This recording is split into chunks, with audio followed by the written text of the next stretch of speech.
Mano, o Corinthians venceu o Vasco e os vascaínos ficaram revoltados. Vamos dar uma olhada. Cara, isso aqui beira o inacreditável. Esses eram os números do Corinthians de jogos no Brasileirão nas últimas 9 partidas. Você vai ver aqui empate e você vai ver derrota. Você não vê vitória. Até que finalmente encontra o Vasco. E mais uma vez o Vasco ressuscita o Corinthians. O Corinthians é pai do Vasco? É quase que isso. É complicado porque olha só. No histórico dos últimos 10 jogos, esses são eles. A gente tem 7 vitórias do Corinthians, 2 empates, só uma vitória do Vasco, um 2-0 em São Januário. O Vasco é o único time do Rio de Janeiro que nunca conseguiu ganhar na Neoquímica. Jogar contra o Corinthians é muito difícil. É foda porque, assim, existem outros times que o Vasco tem dificuldade de ganhar. Hoje em dia, infelizmente, o Flamengo. Só que eu acho que no caso do Corinthians é pior no sentido de o Flamengo você ainda entende, porque é um time que é muito bom. O Corinthians que o Vasco enfrenta hoje, que, né, é o mesmo time que ganhou da gente. Cara, até nos piores momentos do Corinthians, o Vasco continuou perdendo pro Corinthians, né? Teve times tenebrosos do Corinthians aí e o Vasco continuou sendo freguês, né?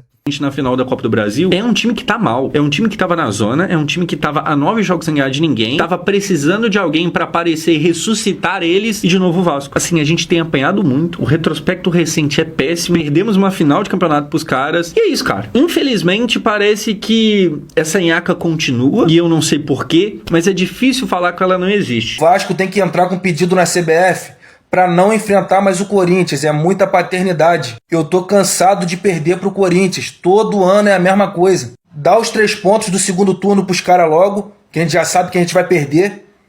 E ano que vem, a CBF tinha que botar o Corinthians para começar com 6 pontos, pra gente não precisar jogar contra eles. Pra que jogar contra o Corinthians?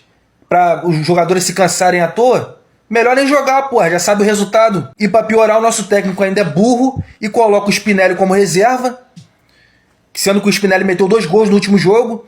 Bota o Adson de reserva, sendo que o Adson estava entrando bem. Bota o Rojas na reserva, sendo que o Rojas deu assistência no último jogo. E aí do nada vem com o PH de titular. O PH que parece que fizeram algum trabalho de magia negra pra ele, que o cara desaprendeu a jogar futebol. Nos últimos jogos o Puma vinha jogando bem e hoje do nada o cara botou o Puma na reserva. E Tietê, vai entregar um currículo no Atacadão, tu é ruim demais, cara. Puta que pariu. Falar o quê? Não tem o que falar, né? Não tem o que falar. Mais uma derrota para o Corinthians, né? A perder faz parte do futebol, não. Esse tempo todinho sem ganhar do Corinthians. O negócio não é perder, a maneira que perde. No segundo tempo jogou bem, tava com volume, tava com muito posse de bola. O Corinthians estava com um jogador a menos. Transformou em gol, não. Então pra mim é incompetência, porra. Você não consegue fazer um gol sequer num adversário que tá em desvantagem numérica dentro de campo, pra mim isso é incompetência. O que o Spinelli fez pra não merecer a titularidade hoje?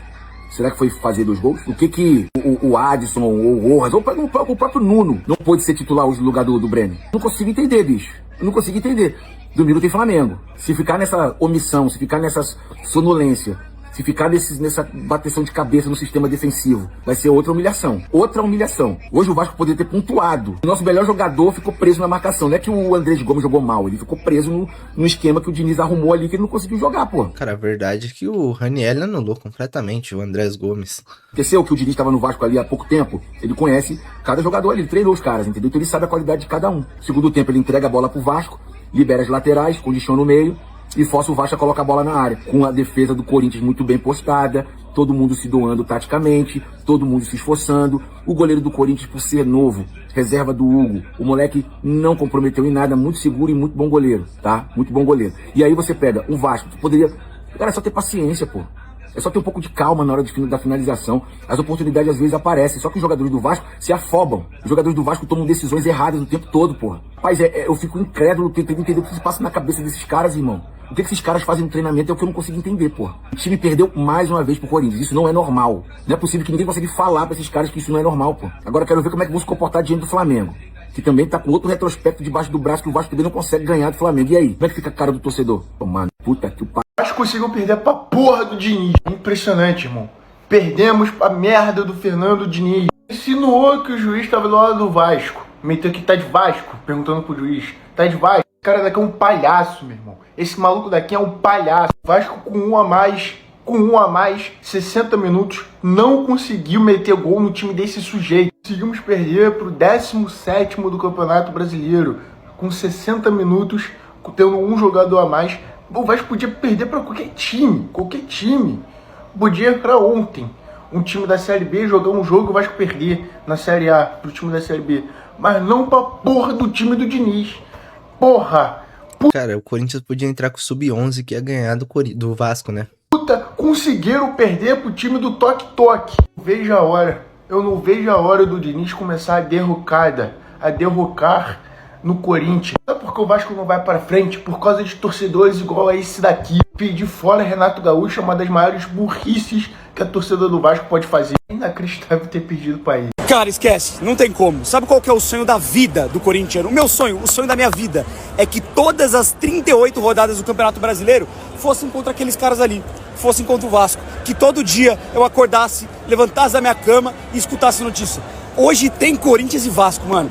Porque é muito bom jogar com os caras e eu não preciso nem ver número de outro confronto do Brasil, número de algum clássico, outro clássico interestadual marcante. Eu tenho a total certeza de que Corinthians e Vasco têm a maior paternidade da história do futebol brasileiro.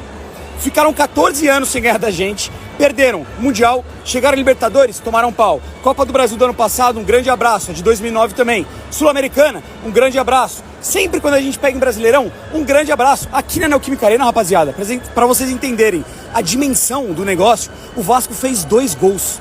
Em 12 anos de estádio, fez 2 gols. Nunca venceu. E os 2 gols... Cara, é inacreditável essa paternidade, né? Realmente é muito filho do Corinthians, né? Gols foram completamente inúteis em jogos que o Corinthians ganhou de 3-1. Hoje, o Corinthians com 1 a menos dentro de campo, eles com a bola o segundo tempo inteiro. E não adianta. O Corinthians, mesmo depois de muito tempo sem ganhar no Brasileirão, volta a vencer justamente contra o nosso maior freguês. Obrigado por existir, Vasco. É muito, muito bom bater em você sempre. Agora, falando do jogo em si, a gente tem que ressaltar aqui. Porra, Jules Canelê, Trent Alexander-Ranieri, porra. Que isso? Jogaço do Ranieri de lateral direita, foi muito bem. Eu contestei quando o Diniz escalou. Não achei que foi uma grande alternativa de começo, mas o jogo dele foi muito bom. Defensivamente, anulou o Andrés Gomes. O Andrés Gomes está no bolso do Ranieri, e ó que é muito bom jogador. E ofensivamente, eu juro que eu não lembro de ver um jogo que um jogador em si tenha driblado tanto, cara. O Ranieri, que é o Ranieri, deu pelo menos 3, 4 chapéus, deu 2 canetas, deu drible de corpo, sofreu falta, jogou muita bola. Garro fez boa partida também. Cara, e o Ranieri tá mais confiante, né? Ele fez uma partida muito boa contra o Palmeiras e agora tá com a confiança lá em cima e tem tudo aí pra jogar os próximos jogos com mais confiança ainda, né? Bem, o Bidu, principalmente no gol, foi muito importante. E só um último recado antes de a gente encerrar, porque coletivamente o Corinthians se portou bem mais uma vez. Com o Fernando Diniz, agora são 6 jogos sem tomar gol. Hoje, mais uma vez, muito sólido defensivamente. Mas a gente tem que bater um ponto específico. Apesar da boa atuação coletiva, de defensivamente estar melhorando, criando um pouco mais ofensivamente, tendo mais repertório, não dá pra todo jogo ter um cara expulso, mano. Não dá. Contra o Palmeiras foi a mesma coisa. 2 a menos. Hoje, 1 a menos no primeiro tempo. Mais uma vez o André, irresponsável pra cacete. Muito moleque, muito juvenil. Pra quê? Por que você vai dar uma entrada daquela no finalzinho do primeiro tempo, 1 a 0 pro Corinthians, campo de defesa do Vasco, primeiro tempo acabando, o Corinthians tendo um domínio maior na partida, sendo melhor no jogo? Pra que você vai fazer isso? O André foi bem expulso, deu uma tesoura muito feia no Tietchan, se eu não me engano. Esse moleque é bom de bola, mas tem que colocar a cabeça no lugar e tem que ser cobrado, deixa no banco, aplica a multa no salário, faz o que quiser com esse cara. Ele precisa ser cobrado, porque não existe um jogador do Corinthians ser expulso em 2 partidas seguidas que ele atua. De resto, o Corinthians conseguiu segurar e ó, calma rapaziada, saímos da zona, agora tem Libertadores, vamos focar que não tá nada perdido no Campeonato Brasileiro. O Corinthians tem muita margem ainda pra crescer. Enfim, rapaziada, até o pessoal comentando um pouco desse jogo do Corinthians. O Corinthians que jogou muito bem, conseguiu propor o jogo no primeiro tempo, tava tudo controlado ali, era pro Corinthians ter goleado, ter feito 2, 3, 4 gols, mas aí o André teve uma expulsão ali bizarra, uma expulsão muito infantil, que ele não deveria entrar daquele jeito, naquela proporção, sendo que o Vasco não oferecia nenhum perigo naquele lance, ele estava na defesa e estava no final do jogo, né? E aí acabou prejudicando o time, mas o time se comportou muito bem no segundo tempo, conseguiu ali anular completamente o Vasco, e o Ranieri, pra mim, nota 10 ali na lateral direita, muita gente estava desacreditando nele, e o Garro também, com aquela assistência de letra, foi bizarra, né? Realmente o Garro aí voltando a jogar muito bem. Mas comenta aí sua opinião, e não esqueça de deixar seu like e se inscrever no canal. Valeu!